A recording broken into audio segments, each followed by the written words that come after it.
Assemblymember Pidgeon.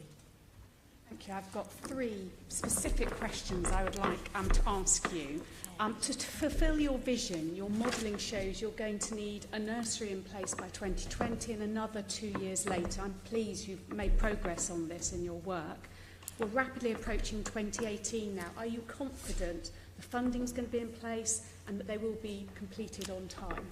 I think I'm going to defer on this specific one to Victoria.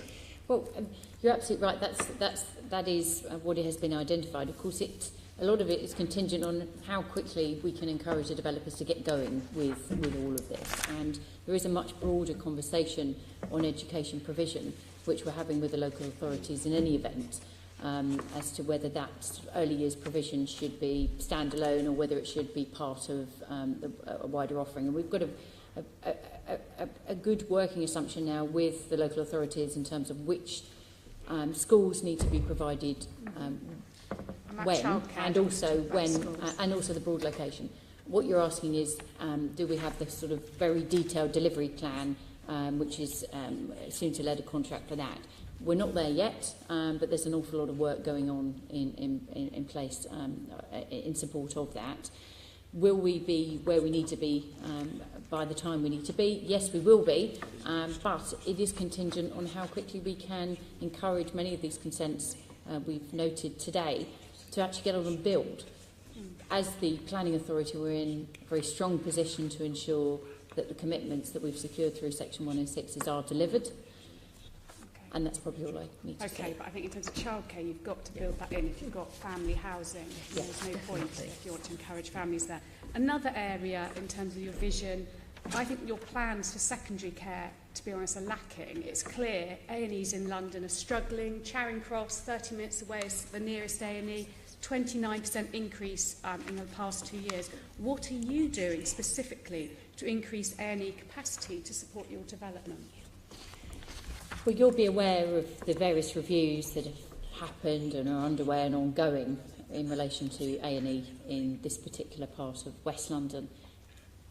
And we take them very seriously. That's why I've appointed a part-time public health specialist, not only to mainstream health planning through the development and everything we do, but to actually be able to enable us to have the correct conversation with the various stakeholders, because it's NHS England, it's the CCGs, it's on and on. I mean, it's multiple parties and partners. Our position is very clear.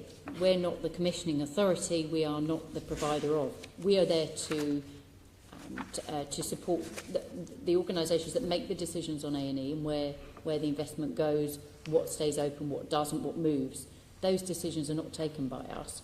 We're part of the conversation in influencing where we think facilities should go, but it's not for us to get heavily involved in the specific A&E. I think you do. This is about the support services for your 25,500 new homes. So I think you need to be more than just feeding into consultation. I think you need to be more actively at the table on these discussions. And I hope perhaps you will be going forward. Can I just start one final area? Crossrail depot. The recently built Crossrail depot at Old Oak cost 142 million, but in order to maximise your potential at Old Oak South, you're going to have to retrofit it or demolish it. Estimates around say it could cost 500 million. What are you looking at, and how much do you estimate it will cost to deliver? I'm not, is the answer. I think, and this is one of the decisions I took very early on, that it would be very easy to become very distracted by the whole issue of the Crossrail depot. It is sort of there and unmissable, and it's not going anywhere for a while, and therefore I decided we needed to live with it for the foreseeable future. Now, TfL have been asked by the Mayor to examine options, and I'm very happy to work with them to do that. But for the moment, I think if we concentrate on the north of the site and actually look at what is achievable and deliverable there, we will make a whole lot more progress than spending time trying to do something which, realistically, nobody is ever going to put up the amount of money we need to do what you've just said. I mean, I'd heard 1.5 billion, actually, but somebody was bandying around. If I had 1.5 billion, I could think of quite a few other ways of spending it very, very usefully in Old Oak Common.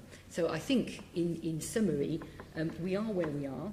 We have to learn to live with it for the immediate future. Who knows where we're going to be in 15, 20 years' time? And we are talking about a 20 to 30-year plan for OPDC.